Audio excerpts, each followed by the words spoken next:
Hi friends, welcome to GVK study circle. ఈ వీడియోలో August 7th 2026కి సంబంధించి వార్తలు నిలిచిన జాతీయ, అంతర్జాతీయ, రాష్ట్రీయ అంశాల గురించి, వార్తలు నిలిచిన వ్యక్తులు, అవార్డులు, పుస్తకాలు, మరి క్రీడా సంబంధిత సమాచారం ఒక్కొక్క అంశాన్ని వివరంగా తెలుసుకుందాం. అంతకంటే ముందుగా నిన్నటి డైలీ కరెంట్ అఫైర్స్ వీడియోలో అడిగిన ప్రశ్నకి వివరణతో కూడిన సమాధానాన్ని చూద్దాము. సో క్వశ్చన్ వచ్చేసి, ఇటీవల వార్తలు నిలిచిన ఒక ప్రతిష్టాత్మక పురస్కారం పైన అడగడం జరిగింది. ఆల్రెడీ మన డైలీ కరెంట్ అఫైర్స్ వీడియోలో డిస్కస్ చేసిన టాపిక్నే ప్రశ్నగా ఇచ్చాను. ప్రశ్నని మరొకసారి చూడండి. కాస్పార్ విక్రమ్ సారాభాయ్ మెడల్ 2026కి ఎంపికైన తొలి భారతీయ మహిళగా ఎవరు నిలిచారు? ఈ ప్రతిష్టాత్మక పురస్కారాన్ని ఎవరు ప్రకటిస్తారు? సో సమాధానాన్ని పరిశీలిస్తే, కాస్పార్ విక్రమ్ సారాభాయ్ మెడల్ని ప్రతి 2 సంవత్సరాలకు ఒకసారి ప్రకటించే సంస్థ లేదా సంస్థలు ఏంటంటే COSPAR committee on space research. COSPAR committee on space research అనే సంస్థ, ఈ సంస్థ ఫ్రాన్స్లోని ప్యారిస్ కేంద్రంగా పనిచేస్తుంది. మరియు ISRO, Indian space research organisation వారు సంయుక్తంగా ఈ ప్రతిష్టాత్మక పురస్కారాన్ని, ఈ మెడల్ని ప్రతి 2 సంవత్సరాలకు ఒకసారి ప్రకటిస్తూ ఉంటారు. మరి 2026 సంవత్సరానికి గాను ఈ మెడల్కి ఎంపికైన ప్రముఖ వ్యక్తి ఎవరంటే ప్రముఖ శాస్త్రవేత్త, ఇండియన్ ఇన్స్టిట్యూట్ ఆఫ్ ఆస్ట్రోఫిజిక్స్ సంస్థ, బెంగళూరు కేంద్రంగా పనిచేస్తున్న ఇండియన్ ఇన్స్టిట్యూట్ ఆఫ్ ఆస్ట్రోఫిజిక్స్ సంస్థ డైరెక్టర్గా ఉన్న ప్రొఫెసర్ అన్నపూర్ణి సుబ్రహ్మణ్యం గారు. అన్నపూర్ణి సుబ్రహ్మణ్యం, గుర్తుంచుకోండి, అన్నపూర్ణి సుబ్రహ్మణ్యం గారు ఈ సంవత్సర ఈ పురస్కార గ్రహీతగా ఎంపికయ్యారు. ఈ పురస్కారాన్ని ఎన్నేళ్ళకు ఒకసారి ప్రకటిస్తారన్నాను? 2 సంవత్సరాలకు ఒకసారి. బైఎన్నియల్ అంటే ఏంటంటే that occurs once in 2 years. ప్రతి 2 ఏళ్ళకు ఒకసారి సంభవించేదాన్ని బైఎన్నియల్ అంటాం. బైఎన్నియల్ ఇది బైఎన్నియల్ పురస్కారము. బై యాన్యువల్ అన్నాం అనుకోండి. బై యాన్యువల్ అంటే ఏంటంటే that occurs twice in a single year. ఒక సంవత్సరంలో 2 సార్లు సంభవించేది, జరిగేది ఏదైతే ఉంటుందో దాన్ని బయాన్యువల్ అంటాము. ఇది బైఎన్నియల్, 2 ఏళ్ళకు ఒకసారి ఈ పురస్కారాన్ని మనం వార్తల్లో చూస్తాము. ఓకేనా? ఈ ప్రతిష్టాత్మక పురస్కారం ఇది కాస్పార్ విక్రమ్ సారాభాయ్ మెడల్ 2026కి ఎంపికైన మొట్టమొదటి భారతీయ మహిళ ఎవరు? అన్నపూర్ణి సుబ్రహ్మణ్యం గారు, ప్రొఫెసర్, సైంటిస్ట్, బెంగళూరు కేంద్రంగా పనిచేస్తున్న ఇండియన్ ఇన్స్టిట్యూట్ ఆఫ్ ఆస్ట్రోఫిజిక్స్ సంస్థకి డైరెక్టర్గా ఉన్నారు తను. ఇప్పటి వరకు భారతదేశం నుంచి ఈ పురస్కారానికి 3 వ్యక్తులు ఎంపికయ్యారు. ఇప్పుడు అన్నపూర్ణి సుబ్రహ్మణ్య గారితో కలిపితే 4కి చేరింది సంఖ్య, కానీ మొట్టమొదటి మహిళ మాత్రం తనే. ఓకేనా? అండ్ ఇంకొకటి ఏంటంటే అంతర్జాతీయ స్థాయిలో అంతరిక్ష రంగంలో కృషి చేస్తున్న సైంటిస్టులు ఎవరైతే ఉంటారో వారిని గుర్తించి ఈ ప్రతిష్టాత్మక మెడల్ని ప్రదానం చేస్తారు. ఓకేనా? ఇక ప్రపంచంలో తీసుకుంటే 3వ మహిళ, భారతదేశం నుండి తీసుకుంటే మొట్టమొదటి మహిళ ఈ ప్రతిష్టాత్మక మెడల్కి ఎంపికైన వారు అన్నపూర్ణి సుబ్రహ్మణ్యం గారు. ఎనఫ్. ఇక్కడ స్క్రిప్ట్ని చూడండి. Astrophysicist, scientist Annapurni Subramaniam honoured with prestigious COSPAR Vikram Sarabhai medal. COSPAR Vikram Sarabhai medal 2026కి ఎంపికయ్యారు. ఇటీవలే ఆ మెడల్ ప్రదానోత్సవం కూడా జరిగింది. ఓకేనా? So Indian institute of astrophysics ఈ సంస్థ ఎక్కడ ఉంది? బెంగళూరు కేంద్రంగా పనిచేస్తుంది. కొన్ని సంస్థల గురించి చూస్తున్నప్పుడు ఆ సంస్థ యొక్క ప్రధాన కేంద్రం ఎక్కడ, ఈ కోణంలో చూడాలి. బెంగళూరు. డైరెక్టర్ ప్రొఫెసర్ అన్నపూర్ణి సుబ్రహ్మణ్యం గారు ప్రతిష్టాత్మక కాస్పార్ విక్రమ్ సారాభాయ్ మెడల్ 2026కి ఎంపికయ్యారు. రీసెంట్గా తనకి ఈ పురస్కారాన్ని, ఈ మెడల్ని ప్రదానం కూడా చేయడం జరిగింది.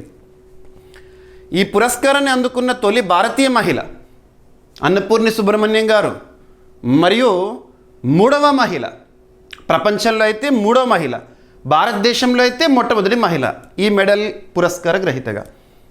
1990లో ప్రారంభించిన విక్రమ్ సారాభాయ్ మెడల్ని committee on space research, Indian space research organisation, భారతదేశంలో అంతరిక్ష పరిశోధనలు చేస్తున్న అత్యున్నత సంస్థ ఇస్రో, మరియు కమిటీ ఆన్ స్పేస్ రీసెర్చ్ అనే సంస్థ ప్యారిస్ కేంద్రం పనిచేసిన సంస్థ, ఇరు సంస్థలు 1990 ఇయర్లో ఈ మెడల్ని ప్రారంభించడం జరిగింది. ప్రతి 2 ఏళ్ళకు ఒకసారి ఈ మెడల్ గ్రహీత ఎవరైతే ఉంటారో వాళ్ళని ఎంపిక చేస్తారు. ఓకేనా? అభివృద్ధి చెందుతున్న దేశాల్లో అంతరిక్ష శాస్త్ర సామర్థ్యాలను బలోపేతం చేసే విశిష్ట పరిశోధనలను గుర్తించడము, భారత అంతరిక్ష కార్యక్రమ పితామహుడు, father of Indian space research ఎవరు? డాక్టర్ విక్రమ్ సారాభాయ్ గారు. తన పేరిటే ఈ పురస్కారాన్ని ఇవ్వడం జరుగుతుంది. ఓకేనా? ఇక అన్నపూర్ణి సుబ్రహ్మణ్యం గారు చేసిన కృషి ఏ రంగంలో? స్పేస్ సైన్స్కి సంబంధించే. తన యొక్క ప్రత్యేకత ఏంటంటే stellar populations, blue straggler stars, galaxy ఎవాల్యూషన్స్పై తను చేసిన పరిశోధనలు, ఆస్ట్రోసాట్లోని అల్ట్రా వైలెట్ ఇమేజింగ్ టెలిస్కోప్కి క్యాలిబ్రేషన్ సైంటిస్ట్గా అందించిన సేవలు. అంతరిక్ష రంగంలో అన్నపూర్ణి సుబ్రహ్మణ్యం గారు చేసిన సేవలకు గాను ఈ ప్రతిష్టాత్మక మెడల్ గ్రహీతగా ఎంపికయ్యారు. గతంలో భారతదేశానికి చెందిన ఆర్ రావు గారు 1996 ఇయర్లో, గుర్బాక్స్ సింగ్ లకినా 2014లో, అనిల్ భరద్వాజ్ 2024లో ఈ పురస్కారానికి ఎంపికయ్యారు, లేదా ఈ మెడల్ గ్రహీతలుగా ఉన్నారు చరిత్రలో. ఇకపోతే ఇప్పుడు 4వ వ్యక్తిగా భారతదేశం నుండి ఈ మెడల్ గ్రహీతగా 4వ వ్యక్తిగా అన్నపూర్ణి సుబ్రహ్మణ్యం గారు, లేదంటే మొట్టమొదటి మహిళగా ఎంపిక అవ్వడం జరిగింది. ఓకేనా? ఎన్ఎఫ్ ప్రదానం చేసే సంస్థలు ఏంటి? సంయుక్తంగా కమిటీ ఆన్ స్పేస్ రీసెర్చ్ మరియు ఇండియన్ స్పేస్ రీసెర్చ్ ఆర్గనైజేషన్. ప్రధాన లక్ష్యం అంతరిక్ష శాస్త్రము సంబంధిత పరిశోధనల్లో విశిష్ట సేవలను గుర్తించి సత్కరించడమే ప్రత్యేకత. ఇక సంస్థల గురించి చూద్దాము. కమిటీ ఆన్ స్పేస్ రీసెర్చ్, కాస్పార్ అనే సంస్థ ప్యారిస్, ఫ్రాన్స్ కేంద్రంగా పనిచేస్తుంది. స్థాపన వచ్చేసేసి 1958 ఇయర్. అనుబంధ సంస్థ ఇంటర్నేషనల్ సైన్స్ కౌన్సిల్కి అనుబంధ సంస్థ. ఓకేనా? అంతరిక్ష శాస్త్రీయ పరిశోధనలో అంతర్జాతీయ సహకారాన్ని ప్రోత్సహించడము ఈ సంస్థ యొక్క ఉద్దేశము. ఓకేనా? అన్నపూర్ణి సుబ్రహ్మణ్యం గారు ప్రస్తుతం డైరెక్టర్గా ఏ సంస్థలో పనిచేస్తున్నారు? Indian institute of astrophysics. ఆ సంస్థ 1971లో స్థాపన. ప్రధాన కార్యాలయం వచ్చేసేసి బెంగళూరు, గుర్తుంచుకోండి. ఓకేనా? సో ఈ విధంగా మనం కరెంట్ అఫైర్స్లో భాగంగా ఒక టాపిక్ని చూస్తున్నప్పుడు ఆ టాపిక్లో భాగంగా బేసిక్స్ అన్నిటిని కూడా నేర్చుకొని కాన్సెప్ట్ కూడా క్లియర్ చేసామనుకోండి, కరెంట్ అఫైర్స్ కోణంలో 100% సాధించడంతో పాటు జనరల్ స్టడీస్లో కూడా మ్యాక్సిమం స్కోర్ చేయగలుగుతాము. మరి మనం చెప్తున్న టాపిక్స్కి మీకు ఎక్స్ట్రా ఇన్ఫర్మేషన్గా జీకే పాయింట్స్ని కూడా ఇస్తున్నాను. సంస్థల గురించి కానీ, రాష్ట్రాల గురించి కానీ, దేశాల గురించి కానీ టాపిక్లో భాగంగా చూస్తున్నప్పుడు వాటికి సంబంధించిన బేసిక్ పాయింట్స్ అన్నీ ఇస్తున్నాను. ఓకేనా? ఇవన్నీ గమనించండి. ఓకేనా? సరిపోతుంది. ఈ పురస్కారానికి సంబంధించి మీరు గుర్తుంచుకోవాల్సింది ఏంటంటే ఇయర్ ఆఫ్ ఇన్స్టిట్యూషన్. ఆ పురస్కారం లేదా మెడల్ని ఏ సంవత్సరంలో ప్రారంభించారు? 1990లో. ఎన్నేళ్ళకు ఒకసారి ఇస్తారు? 2 ఏళ్ళకు ఒకసారి ఇస్తారు. మరియు భారతదేశం నుండి ఇప్పటివరకు ఈ పురస్కార గ్రహీతలు ఎంతమంది? అన్నపూర్ణి గారితో కలుపుకుంటే 4. ప్రపంచంలో 3వ మహిళగా ఈ మెడల్కి ఎంపికైన వారు అన్నపూర్ణి సుబ్రహ్మణ్యం గారు. భారతదేశం నుండి అయితే మొట్టమొదటి మహిళ. ఏ సంస్థలు ప్రకటిస్తారంటే కమిటీ ఆన్ స్పేస్ రీసెర్చ్ మరియు ఇస్రో సంయుక్తంగా ప్రదానం చేస్తారు. పురస్కార గ్రహీతలకు మెడల్ ఇస్తారు, ప్రశంసా పత్రం ఇస్తారు, కానీ ఎటువంటి నగదు ఇవ్వరు. There is no monetary value. పురస్కార గ్రహీతకి ఇంత చెక్కు, ఇంత డబ్బులు అటువంటిది ఏమి ఉండదు. ఓకేనా? ఒక ప్రశంసా పత్రము ఎనఫ్. ఓకేనా?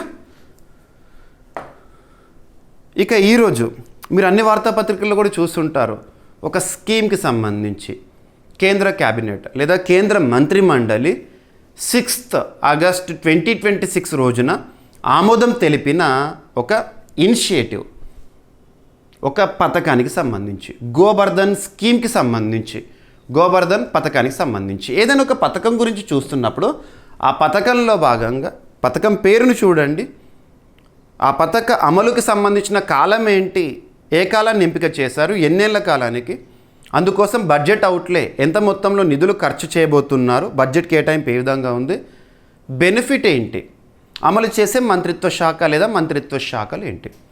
సో ఇక్కడ అబ్జర్వ్ చేస్తే గోబర్ధన్ స్కీమ్ ముఖ్యంగా ఉద్దేశాన్ని ఒక్క సింగిల్ సెంటెన్స్లో చెప్పొచ్చు. వేస్ట్ టు వెల్త్ కోసము. వేస్ట్ టు వెల్త్, చెత్త నుండి సంపదను సృష్టించడము. చెత్త అని కూడా అనకూడదు, అగ్రికల్చర్ రెసిడ్యూ, క్రాప్ రెసిడ్యూ, పంట చెత్త ఇటువంటివి ఉంటాయి కదా, వాటిని ఆధారంగా తీసుకొని కంప్రెస్డ్ బయోగ్యాస్ని ఉత్పత్తి చేయడము. ఈ గోబర్ధన్ స్కీమ్ కోసము ఎంత మొత్తంలో బడ్జెట్ని కేటాయించారు? బడ్జెట్ అవుట్లే ఎంత అంటే 23,731 కోట్ల రూపాయల పథకం ఇది. మరి ఏ కాలానికి గాను అమలు చేస్తారట అంటే 2026-27 ఆర్థిక సంవత్సరం నుంచి, అంటే ఈ ఆర్థిక సంవత్సరంలో ప్రారంభమవుతుంది, 2035-36 ఆర్థిక సంవత్సరం వరకు, అంటే ఆల్మోస్ట్ 10 ఇయర్స్ కోసము ఇంత మొత్తంలో బడ్జెట్ కేటాయింపుతో, ఇంత మొత్తం ఖర్చుతో గోబర్ధన్ని అమలు చేస్తారు. గోబర్ధన్ ఓకేనా. మరి ఇందులో భాగంగా ఏ మంత్రిత్వ శాఖ లేదా ఏ మంత్రిత్వ శాఖలు అంటారు? ఇది ఒక్క మంత్రిత్వ శాఖకు సంబంధించింది కాదు. అగ్రికల్చర్ లేదా క్రాప్ రెసిడ్యూ అంటే మనకు మినిస్ట్రీ ఆఫ్ అగ్రికల్చర్ గుర్తుకు రావాలి. Ministry of agriculture and farmers welfare concern మినిస్టర్గా ప్రస్తుతం ఎవరు విధులు నిర్వర్తిస్తున్నారు? శివరాజ్ సింగ్ చౌహాన్ గారు. మరియు ministry of new and renewable ఎనర్జీని కూడా లింక్ చేసుకోవాల్సి ఉంటుంది. ప్రస్తుతం కన్సర్న్ మినిస్టర్గా ప్రహ్లాద్ జోషి గారు ఉన్నారు. Ministry of petroleum and natural gas concern మినిస్టర్గా ప్రస్తుతం హర్దీప్ సింగ్ పూరి గారు ఉన్నారు. మినిస్ట్రీ ఆఫ్ జలశక్తి ప్రస్తుతం కన్సర్న్ మినిస్టర్గా సిఆర్ పాటిల్ గారు. సో ఈ మంత్రిత్వ శాఖలు, ఒక మంత్రిత్వ శాఖ అని కాదు, వివిధ మంత్రిత్వ శాఖల సమన్వయంతో అమలయ్యే ఒక పథకం గోబర్ధన్. ఓకేనా. Gobardhan national circular bio energy scheme. Gobardhan స్కీమ్కి ట్యాగ్లైన్ కూడా ఇవ్వచ్చు. నేషనల్ సర్క్యులర్ బయో ఎనర్జీ స్కీమ్కి కేంద్ర మంత్రిమండలి లేదా కేంద్ర క్యాబినెట్ ఆమోదము. ఓకేనా. సో కేంద్ర మంత్రిమండలి Gobardhan national circular bio energy స్కీమ్కి ఆమోదం తెలిపింది. అందుకోసం 23,731 కోట్ల రూపాయల మొత్తం కేటాయించారు. ఈ పథకాన్ని ప్రస్తుత ఆర్థిక సంవత్సరం నుంచి 2035-36 వరకు అమలు చేయగా దీని ద్వారా సుమారు 1.5 లక్షల ఉద్యోగాలు ఏర్పడనున్నాయి. ఉపాధి సృష్టి కూడా జరుగుతుంది ఇక్కడ. వ్యవసాయ అవశేషాలు, క్రాప్ రెసిడ్యూ, మనము పంట చెత్త అంటాం కదా. పంటకాలం పూర్తయిన తర్వాత అగ్రికల్చర్ ల్యాండ్లో మిగిలిపోయిన ఆ కోత సమయంలో మిగిలిపోయిన రెసిడ్యూ ఉంటుంది కదా, అటువంటి వాటిని ఆధారంగా చేసుకొని కానివ్వండి. ఎప్పుడైనా గుర్తుంచుకోండి, వ్యవసాయ రంగంలో రైతుకు అదనపు ఆదాయాన్ని ఇచ్చే ఏ ఇనిషియేటివ్నైనా కూడా మనం ప్రోత్సహించాల్సిందే. ఉదాహరణకు మీరు చూస్తే పంజాబ్, హర్యానా, రాజస్థాన్, యూపీ ఈ రాష్ట్రాల్లో పంటకాలం పూర్తయిన తర్వాత, పంట కోత జరిగిన తర్వాత ఆ క్రాప్ రెసిడ్యూ ఉంటుంది కదా, ముఖ్యంగా పంజాబ్లో అయితే ఆ రెసిడ్యూ మొత్తాన్ని కూడా అగ్రికల్చర్ లేదా ప్యాడీ స్టాబుల్ని మొత్తాన్ని కూడా ఇలా పైలాగా పేర్చి, ఒక కుప్పలాగా పేర్చి దాన్ని బర్న్ చేస్తారు. ప్యాడీ స్టాబుల్ బర్నింగ్ అంటాము. ఇది చాలా ప్రమాదకరంగా ఉండే, ఇప్పుడు కొంచెం తగ్గుతోంది. ఈ మండించిన సమయంలో వెలువడే దట్టమైన ఆ కాలుష్యం ఏదైతే ఉంటుందో దేశ రాజధాని ఢిల్లీ పైన కాలుష్య మేఘాలుగా మిగులుతున్నాయి. ఇవన్నీ కూడా మనం చాలాసార్లు చూసాము. సో సుప్రీంకోర్టు జోక్యం చేసుకొని దాన్ని అడ్డుకట్ట వేయండి అన్నారు. కేంద్ర ప్రభుత్వం అడ్డుకట్ట వేసే ప్రయత్నాలు చేస్తున్నారు. ఇప్పుడు చూడండి, ఈ ప్యాడీ స్టాబుల్ ఏదైతే ఉంటుందో రైతు నుండి కొనుగోలు చేస్తారు. సింపుల్గా రైతుకి ఎంతో కొంత ఆదాయం వస్తుంది కదా, అది కూడా బెనిఫిటే. వ్యవసాయ అవశేషాలు, పశువుల పేడ, ప్రెస్ మడ్, మున్సిపల్ సేంద్రియ వ్యర్థాలు, ఇతర బయోమాస్ వనరులను పరిశుభ్ర ఇంధనం, స్వచ్ఛ ఇంధనం, సేంద్రియ ఎరువు, గ్రామీణ ఆదాయం, ఆర్థిక విలువగా మార్చడమే ఈ స్కీమ్ యొక్క లక్ష్యం. అందుకే ఇక్కడ ఏమంటున్నాను, Gobardhan national circular bio energy scheme. Circular ఎకానమీలో ఇంపార్టెంట్ ఇది. ఓకేనా. కంప్రెస్డ్ బయోగ్యాస్ని దేశ భవిష్యత్ ఇంధన వ్యవస్థలో ప్రధానంగా తీర్చిదిద్ది దేశీయ కంప్రెస్డ్ బయోగ్యాస్ ఉత్పత్తిని దాదాపు 10 రెట్లు పెంచడమే లక్ష్యంగా పెట్టుకున్నారు. ఓకేనా. రైట్. ఈ పథకం భారీ ప్రైవేట్ పెట్టుబడులను ఆకర్షించడము, సర్క్యులర్ బయో ఎకానమీని బలోపేతం చేయడము, గ్రామీణ ఉపాధి ఆదాయాన్ని పెంచడము, పరిశుభ్ర ఇంధన మార్పిడికి తోడ్పడనుంది. ఎనఫ్. గోబర్ధన్ ఫుల్ ఫామ్ ఏంటి అంటారు? Galvanising organic bio agro resources Dhan Gobardhan. Gobardhan మొట్టమొదటిసారి 2018లో ప్రారంభము. ఇప్పుడు మళ్ళీ ఏదైతే మాడిఫైడ్ స్కీమ్ అని చెప్పొచ్చు, 2026-27 నుంచి 2035-36 వరకు. ఓకేనా. రైట్. ఎనఫ్. సో ఈ విధంగా ఒక పథకానికి సంబంధించిన బేసిక్ పాయింట్స్ చూడాలి. ఇక నెక్స్ట్ రక్షణ రంగానికి సంబంధించి అభ్యర్థులకు మరొకసారి చెప్తున్నాను, మీరు ప్రతిరోజు మన డైలీ కరెంట్ అఫైర్స్ వీడియోని చూస్తున్నారు. అబ్జర్వ్ చేయండి, డిఫెన్స్ రిలేటెడ్గా ఎన్ని టాపిక్స్ని డిస్కస్ చేస్తున్నాను. నేను ఒక టాపిక్ని డిస్కస్ చేస్తున్నానంటే అది వార్తల్లో ఉంది అన్నట్టు. మరి ప్రతి వార్త మనకు పోటీ పరీక్షలో ఇంపార్టెంట్ అంటే కాదు. కరెంట్ అఫైర్స్ కోణంలో ఏదైతే ఇంపార్టెంటో వాటిని మీకు కన్సర్న్ సబ్జెక్ట్ లింక్ చేసి ఇస్తున్నాను. ఇక రానున్న ఏ పోటీ పరీక్ష అయినా, ఏ స్థాయి పోటీ పరీక్ష అయినా డిఫెన్స్ రిలేటెడ్గా ఎక్కువ మొత్తంలో మీరు ప్రశ్నలను ఎక్స్పెక్ట్ చేసి తీరాల్సిందే. ఎందుకంటున్నానంటే ప్రతిరోజు న్యూస్ పేపర్లో 1 or 2 topics minimum defence related టాపిక్సే కనబడుతున్నాయి. కాబట్టి పోటీ పరీక్షలు కూడా ఆన్ అన్ యావరేజ్ ఒక నెలలో 50 డిఫెన్స్ రిలేటెడ్ టాపిక్స్ని మినిమంగా మనం చూస్తాము. కాబట్టి ఎగ్జామినేషన్లో ఖచ్చితంగా ఎక్స్పెక్ట్ చేయాలి. అటువంటి రక్షణ రంగానికి సంబంధించి ఒక టాపిక్ ఈరోజు న్యూస్లో ఉంది. ఒక క్షిపణి ప్రయోగానికి సంబంధించి అగ్ని-4 క్షిపణి, దీన్ని అభివృద్ధి చేసిన సంస్థ అగ్నివర్షన్ క్షిపణుల అభివృద్ధి అనగానే ఏ సంస్థ గుర్తొస్తుంది? Defence research development organisation, DRDO. భారతదేశంలో రక్షణ రంగంలో పనిచేస్తున్న అత్యున్నత సంస్థ DRDO. 1958 ఇయర్లో స్థాపన, న్యూఢిల్లీ కేంద్రంగా పనిచేస్తోంది. DRDOకి ప్రస్తుతం చైర్పర్సన్గా రాజేష్ కుమార్ సింగ్ గారు విధులు నిర్వర్తిస్తున్నారు. రక్షణ మంత్రిత్వ శాఖ పరిధిలోని అంశము. మరి DRDO వారు అభివృద్ధి చేసిన అగ్ని-4 బ్యాలిస్టిక్ మిసైల్ విజయవంతంగా పరీక్షించడం జరిగింది. భారత్ దీన్ని విజయవంతంగా పరీక్షించింది. మరి క్షిపణుల ప్రయోగం అనగానే మీకు ఏ ప్రాంతం గుర్తుకు రావాలి?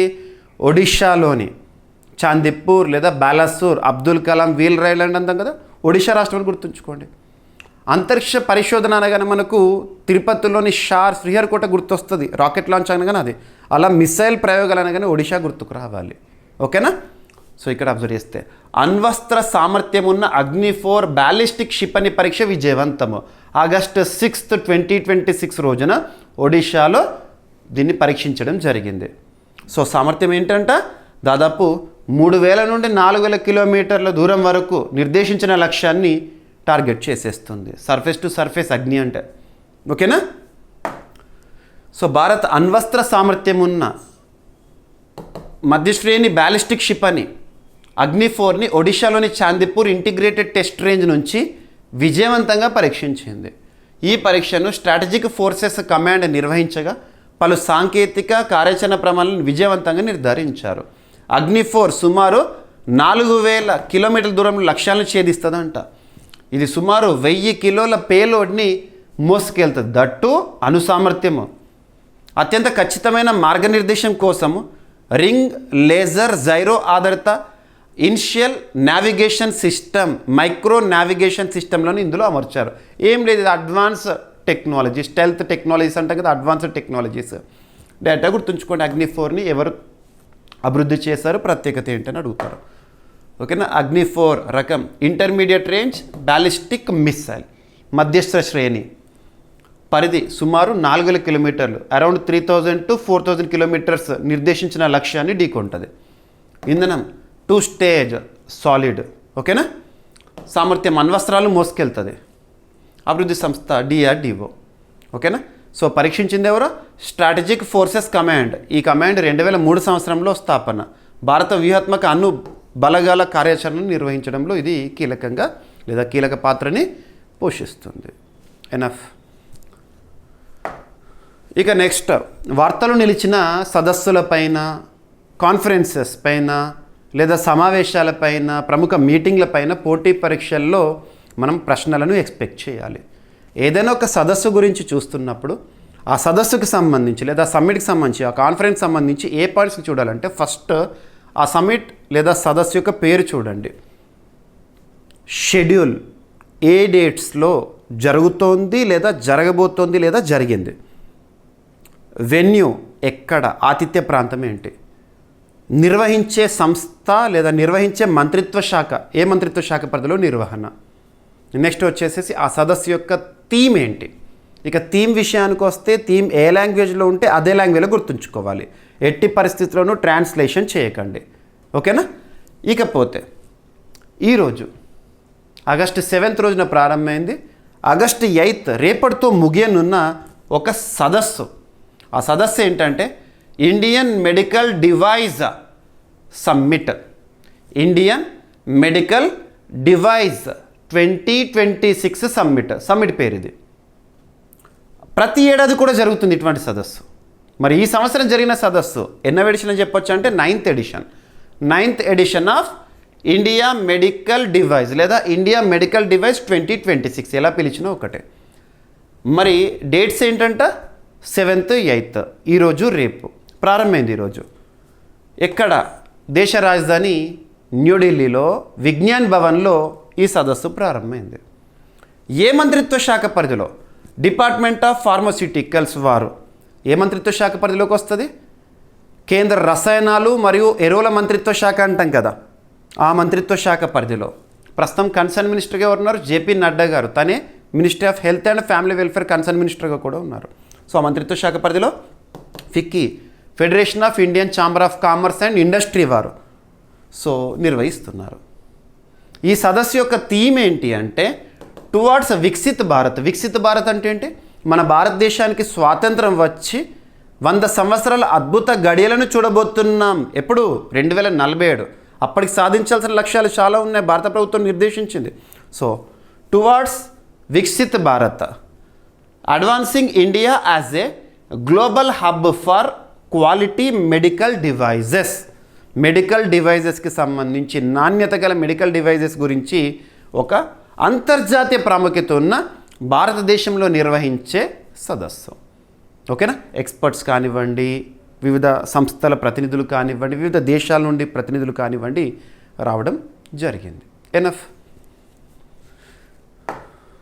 సో రసాయనాలు మరియు ఎరువుల మంత్రిత్వ శాఖకు చెందిన డిపార్ట్మెంట్ ఆఫ్ ఫార్మాస్యూటికల్స్ మరియు federation of Indian chamber of commerce and industry FICCI సంయుక్తంగా 9వ ఎడిషన్ ఇండియా మెడికల్ డివైజెస్ 2026ని నిర్వహించింది.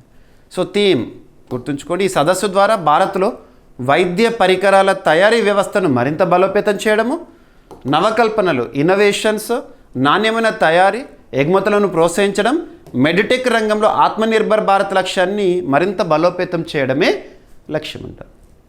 ఈ సదస్సులో ప్రభుత్వ ప్రతినిధులు, పరిశ్రమల నాయకులు, తయారీ సంస్థలు, పరిశోధకులు, స్టార్టప్స్, ఆరోగ్య రంగ నిపుణులు పాల్గొని వైద్య పరికరాల రంగ అభివృద్ధిపై చర్చిస్తున్నారు. ఎనఫ్. ఓకేనా?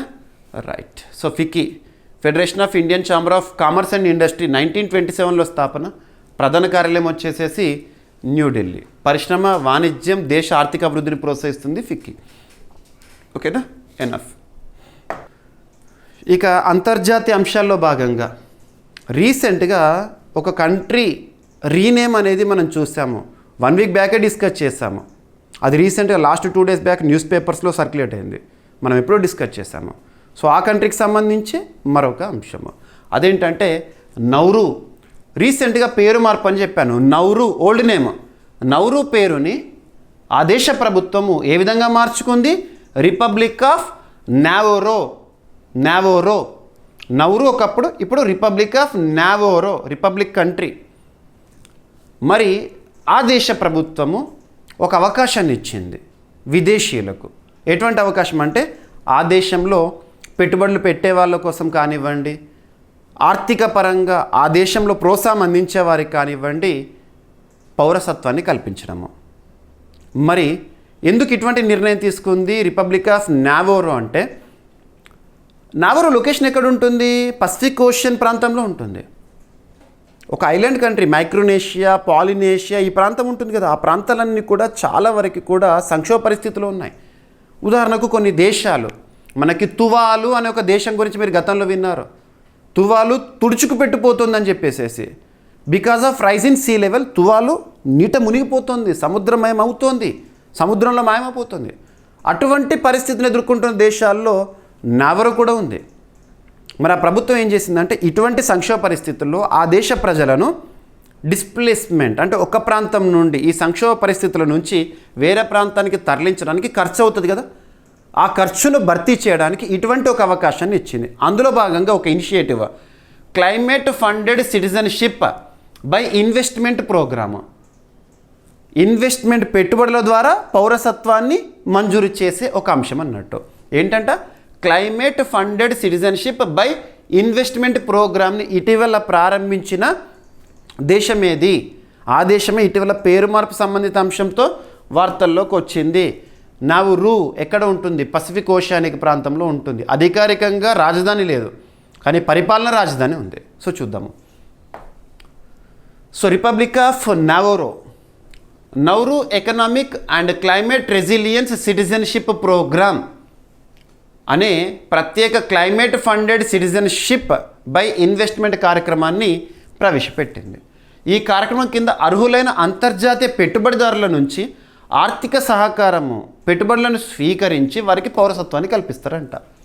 ఈ నిధులను వాతావరణ మార్పులకు అనుగుణంగా మౌలిక సదుపాయాల అభివృద్ధి, ప్రజల పునరావాసానికి వినియోగిస్తారు. ఓకేనా.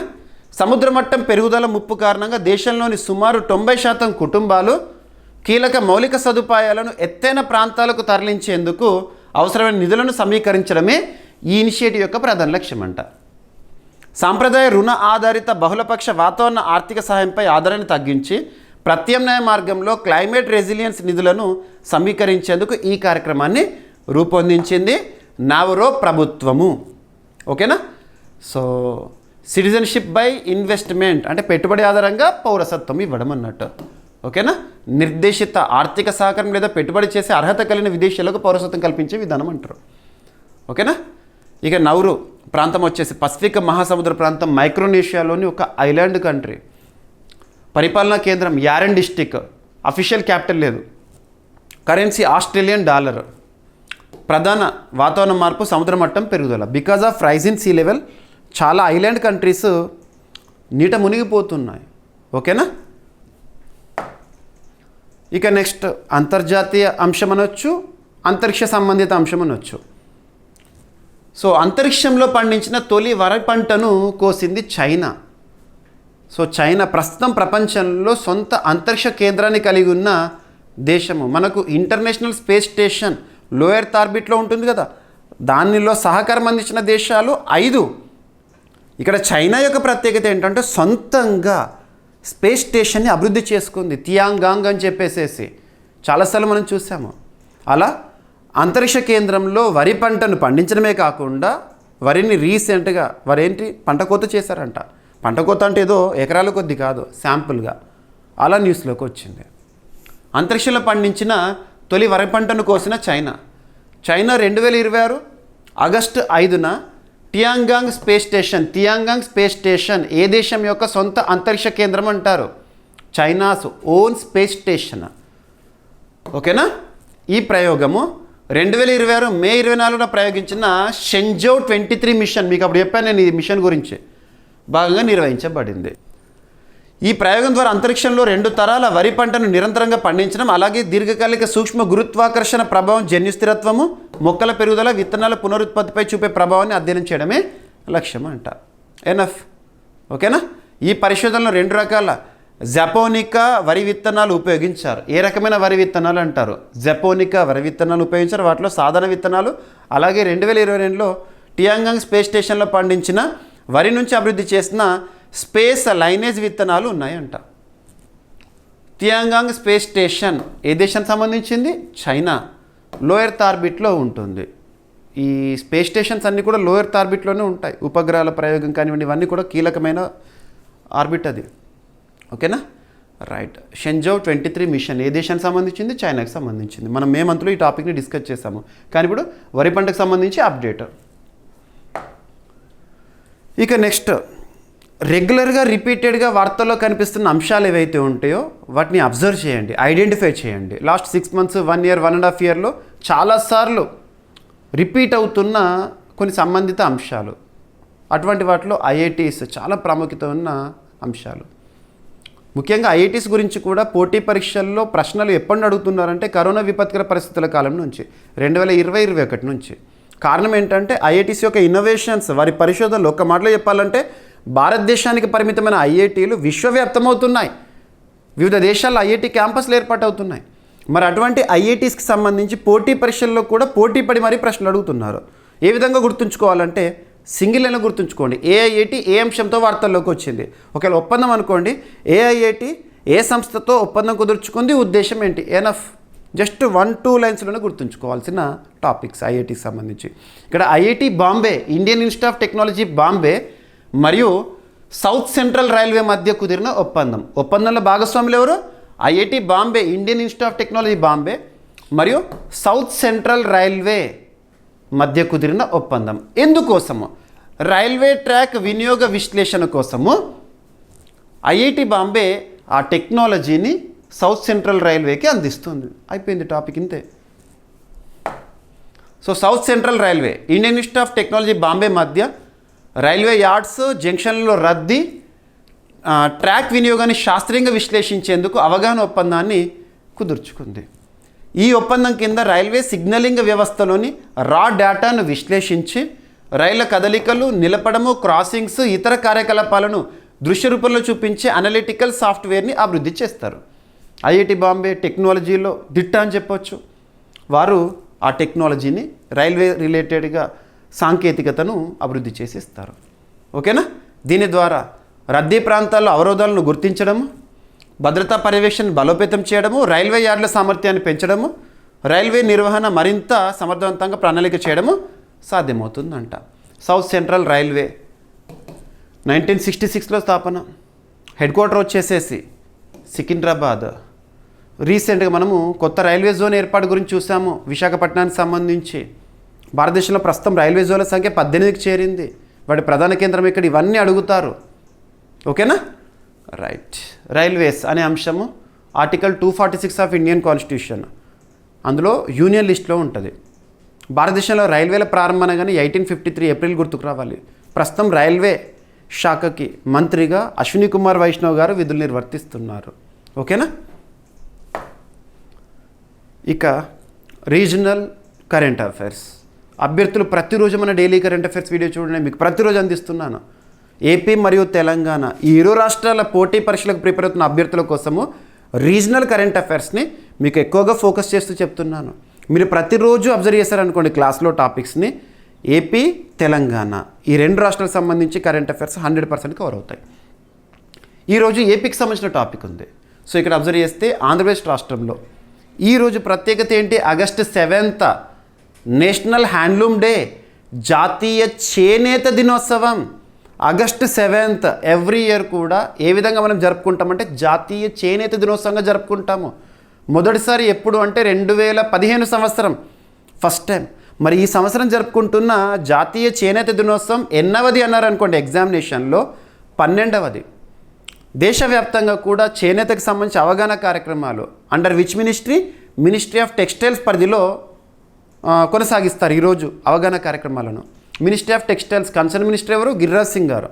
మరి ఈ సంవత్సరం జాతీయ చేనేత దినోత్సవం ఆగస్టు 7th థీమ్ ఏంటి? సో థీమ్ విషయానికి వస్తే ఏ లాంగ్వేజ్లో ఉంటే అదే లాంగ్వేజ్లో గుర్తుంచుకోవాలని చెప్తున్నాను. సో థీమ్ వచ్చేసేసి celebrating weavers, renewing traditions, expanding horizons అనేది థీమ్, గుర్తుంచుకోండి. ఇకపోతే ఈరోజు ఆగస్టు 7th సందర్భంగా ఆంధ్రప్రదేశ్ రాష్ట్రంలో ఒక కొత్త కార్యక్రమం అనేది అమలుకి వచ్చింది. సంక్షేమ కార్యక్రమము. చేనేత కార్మికుల బాగుగు చూసుకునే ప్రభుత్వంగా చంద్రబాబు నాయుడు గారి ప్రభుత్వం ప్రారంభించిన అంశం. స్కీమ్ పేరు ఏంటంటే నేతన్నల సేవలో.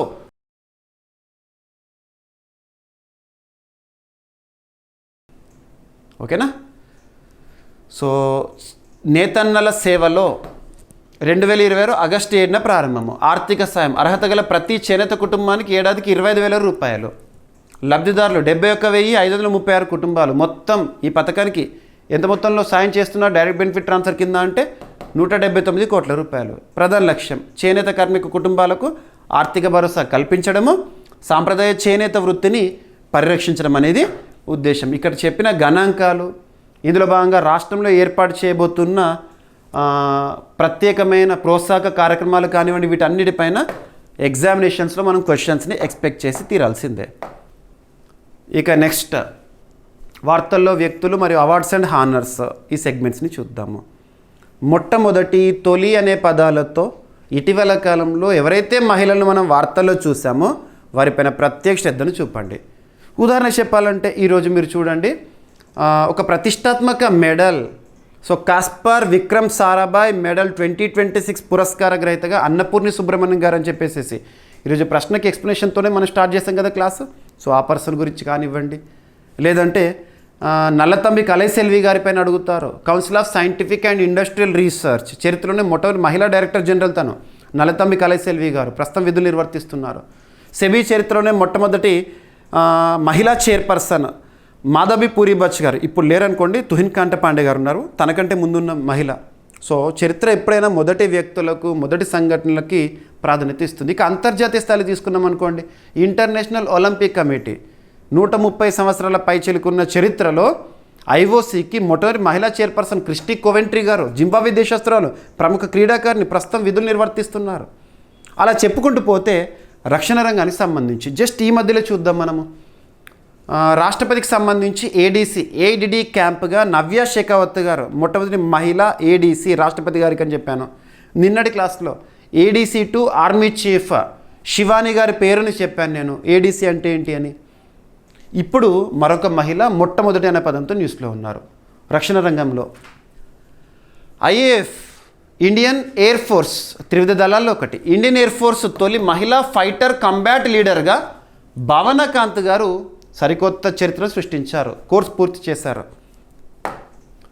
Squadron leader Bhawana Kanth Indian air force త్రివిధ దళాల్లో ఒకటైన ఇండియన్ ఎయిర్ ఫోర్స్లో ప్రతిష్టాత్మక ఫైటర్ కంబాట్ లీడర్ కోర్సుని పూర్తి చేసిన తొలి మహిళగా చరిత్ర సృష్టించారు. ప్రస్తుతం ఐఏఎఫ్ చీఫ్గా ఎవరున్నారు? ఏపీ సింగ్ గారు, ఎయిర్ మార్షల్ ఏపీ సింగ్ గారు. గ్వాలియర్లో 5 నెలల పాటు నిర్వహించే ఈ కోర్సు ఐఏఎఫ్లో అత్యంత కఠినమైన అడ్వాన్స్డ్ ఫైటర్ ట్రైనింగ్ కోర్సుల్లో ఒకటంట. దీనికి అతి కొద్ది మంది వైమానిక సిబ్బందిని మాత్రమే ఎంపిక చేస్తారు. ఈ కోర్సులో advanced aerial combat tactics, weapons employment, mission planning, front line fighter పర్ఫార్మెన్స్కి నాయకత్వం వంటి అంశాల్లో కఠిన శిక్షణ ఇస్తారు. ఓకేనా, రైట్. 2016లో భావనాకాంత్, అవని చతుర్వేది, మోహన సింగ్ ఐఏఎఫ్ ఫైటర్ స్ట్రీమ్లో చేరిన తొలి మహిళా ఫైటర్ పైలట్ల బృందంగా చరిత్ర సృష్టించారు ఇప్పటికే. ఓకేనా, రైట్. భావనాకాంత్ గారి యొక్క ప్రత్యేకత. ఇక ఇండియన్ ఎయిర్ ఫోర్స్ అక్టోబర్ 8, 1932 ప్రతి ఏడాది కూడా అక్టోబర్ 8ని మనం ఐఏఎఫ్ డేగా జరుపుకుంటాము. ఓకేనా. Touch the sky with glory అనేది ఐఏఎఫ్ యొక్క స్లోగన్. ఇక నెక్స్ట్ నియామకాలకు సంబంధించి so appointments committee of cabinet ACC under prime minister, ప్రధానమంత్రి గారి అధ్యక్షతన పనిచేసే ఏసీసీ అంతర్జాతీయ స్థాయిలో వివిధ సంస్థలకు సంబంధించి కొన్ని కీలక నియామకాలకు ఆమోదం తెలిపింది. అందులో ఏమేమి ఉన్నాయంటే ఐఎంఎఫ్ ఇంటర్నేషనల్ మానిటరీ ఫండ్కి సంబంధించి మన భారతదేశంలో ఒక representation IMF international monetary fund Washington DC కేంద్రంగా పనిచేస్తోంది. ఐఎంఎఫ్లో ప్రస్తుతం సభ్య దేశాల సంఖ్య 191కి చేరింది. 191st member country లిచ్టెన్స్టైన్. ఈ పాయింట్స్ గుర్తుంచుకోండి. ఇతర ఒక సంస్థ గురించి చూస్తున్నప్పుడు బేసిక్ పాయింట్స్ నేర్చుకోవాలి. ఇక నెక్స్ట్ వచ్చేసేసి ఏడిబి ఏషియన్ డెవలప్మెంట్ బ్యాంక్ 1966 ఇయర్లో స్థాపన. ప్రస్తుతం సభ్య దేశాల సంఖ్య 69కి చేరింది. 69వ సభ్య దేశం ఇజ్రాయెల్, నాన్ రీజనల్ మెంబర్. ఏడిబికి ప్రస్తుతము ప్రెసిడెంట్గా మసతో కండా గారు విధులు నిర్వర్తిస్తున్నారు. మనీలా కేంద్రంగా పనిచేస్తుంది. సో ఇటువంటి అంతర్జాతీయ లేదా ప్రముఖ సంస్థల్లో మన భారతదేశం యొక్క రిప్రజెంటేషన్ కోసము నియామకము, విదేశీ నియామకాలకు ఏసీసీ ఆమోదము. ఎవరెవరు పేరు గుర్తుంచుకోండి. ఏ సంస్థకి? Appointments committee of the cabinet under prime minister, international monetary fund IMF, Asian development bank, international civil aviation organisation వంటి అంతర్జాతీయ సంస్థల్లో సీనియర్ అధికారుల కీలక విదేశీ నియామకాలకు ఆమోదం తెలిపింది. India's representation in those particular famous international bodies. Madhya Pradesh క్యాడర్కి చెందిన 2005 batch Indian administrative service IAS అధికారి రాహుల్ జైన్ గారిని ఐఎంఎఫ్లో ఎగ్జిక్యూటివ్ డైరెక్టర్కు సీనియర్ అడ్వైజర్గా 3 సంవత్సరాలకు నియమించారంట. ప్రస్తుతం ఆయన కార్పొరేట్ వ్యవహారాల మంత్రిత్వ శాఖలో జాయింట్ సెక్రటరీగా పనిచేస్తున్నారు. సో ఇక్కడ పేరు గుర్తుంచుకోవాల్సింది ఏంటంటే రాహుల్ జైన్ గారేమో ఎక్కడ ఐఎంఎఫ్లో కీలక పదవిలోకి నియమితులయ్యారు. నెక్స్ట్ పంజాబ్ క్యాడర్కి చెందిన 2002 బ్యాచ్ ఐఏఎస్ అధికారి బల్దేవ్ పురుషార్థ పేరు. తనని ఫిలిప్పీన్స్లోని మనీలాలో పనిచేస్తున్న ఏడిబి ఎగ్జిక్యూటివ్ డైరెక్టర్కు సీనియర్ అడ్వైజర్గా 3 సంవత్సరాలకు నియమించారు. ఓకేనా. ఇక నెక్స్ట్ ప్రస్తుతం రక్షణ మంత్రిత్వ శాఖలో జాయింట్ సెక్రటరీగా పనిచేస్తున్న సత్యజిత్ మహంతి గారిని ఇంటర్నేషనల్ సివిల్ ఏవియేషన్ ఆర్గనైజేషన్ కౌన్సిల్లో భారత ప్రతినిధిగా 3 ఏళ్ల కాల పరిమితితో నియమించారు. ఓకేనా, రైట్. ఇంటర్నేషనల్ మానిటరీ ఫండ్ అంతర్జాతీయ ద్రవ్యనిధి 1944లో స్థాపన. ప్రస్తుతం మేనేజింగ్ డైరెక్టర్గా క్రిస్టినా జార్జివా గారు. ఏడిబికి సంబంధించిన బేసిక్ పాయింట్స్. ఇక ఇంటర్నేషనల్ సివిల్ ఏవియేషన్ ఆర్గనైజేషన్ 1944లో స్థాపన, మాంట్రియల్ కెనడా కేంద్రంగా పనిచేస్తుంది. ఓకేనా. ఇక నెక్స్ట్ కొన్ని పదవులకు సంబంధించి పొడిగింపు అనే టాపిక్ని కూడా మనం రీసెంట్గా చూస్తున్నాము. ఇక్కడ అబ్జర్వ్ చేస్తే క్యాబినెట్ సెక్రటరీ ప్రస్తుతం ఎవరున్నారు, టీవీ సోమనాథన్ గారి పదవీ కాలాన్ని మరొక ఏడాది పొడిగించింది ప్రభుత్వము, కేంద్ర ప్రభుత్వము. ప్రధానమంత్రి గారి అధ్యక్షతన పనిచేస్తున్న appointments committee of cabinet secretary TV Somanathan గారి సేవలను, తన సర్వీస్ని 2026 ఆగస్టు 30 తర్వాత, యాక్చువల్గా ఆగస్టు 30కి ఇతని పదవీకాలం ముగుస్తుంది. టీవీ సోమనాథన్ గారి పదవీకాలం ముగుస్తుంది కాబట్టి మరొక ఏడాది పాటు ఐఏఎస్ అధికారి అయిన టీవీ సోమనాథన్ గారు 2024 ఆగస్టు 30న భారత 33వ క్యాబినెట్ సెక్రటరీగా బాధ్యతలు స్వీకరించారు. ఆయన రాజీవ్ గౌబా స్థానంలో నియమితులయ్యారు. ఇటీవల పదవీకాలం ముగుస్తుంది కాబట్టి మళ్ళీ పొడిగింపు. ఓకేనా, రైట్. సో క్యాబినెట్ సెక్రటరీ ప్రస్తుతం ఎవరు, హోదా కేంద్ర ప్రభుత్వ అత్యున్నత స్థాయి సివిల్ సర్వెంట్, అధిపతి క్యాబినెట్ సెక్రటేరియట్. ఓకేనా. Appointments committee of the cabinet, ప్రధానమంత్రి గారు అధ్యక్షుడు, సో సభ్యులుగా హోంమంత్రి గారు ఉంటారు. ప్రధాన విధి కేంద్ర ప్రభుత్వంలో కీలక ఉన్నత స్థాయి నియామకాలకు ఆమోదం ఇస్తుంది. కేంద్ర ప్రభుత్వ రంగ సంస్థలకు కానివ్వండి, ఇటువంటివి కూడా.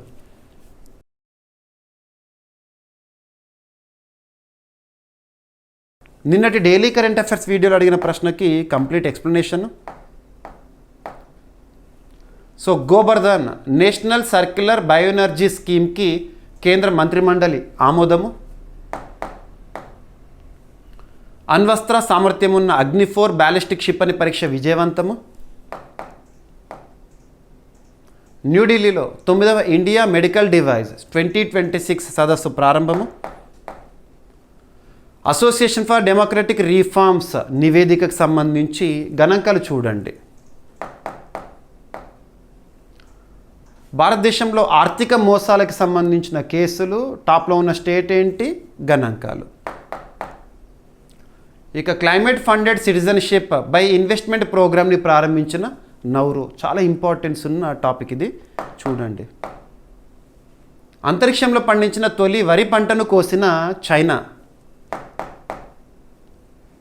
రైల్వే ట్రాక్ వినియోగ విశ్లేషణకు ఐఐటి బాంబేతో సౌత్ సెంట్రల్ రైల్వే ఒప్పందం యొక్క ఉద్దేశము. చేనేత కార్మికుల కోసం నేతన్న సేవలో పథకం ఈరోజు ప్రారంభమైంది. ఐఏఎఫ్ తొలి మహిళా ఫైటర్ కంబాట్ లీడర్గా భావనా కాంత్ గారు. ఐఎంఎఫ్ ఏడీబీ ఐసిఏఓలో కీలక విదేశీ నియామకాలకు appointments committee on the cabinet ఆమోదము. క్యాబినెట్ సెక్రటరీగా ఉన్న టీవీ సోమనాథన్ గారి పదవీకాలాన్ని మరొక ఏడాది పొడిగించింది భారత ప్రభుత్వము. డాక్టర్ ఎంఎస్ స్వామినాథన్ పర్యావరణ పరిరక్షణ పురస్కారం 2026. నాసీ యంగ్ సైంటిస్ట్ అవార్డు 2026కి ఎంపికైన ఐఐటి బాంబే ప్రొఫెసర్ కార్తికేయన్ లంక ప్రత్యేకత.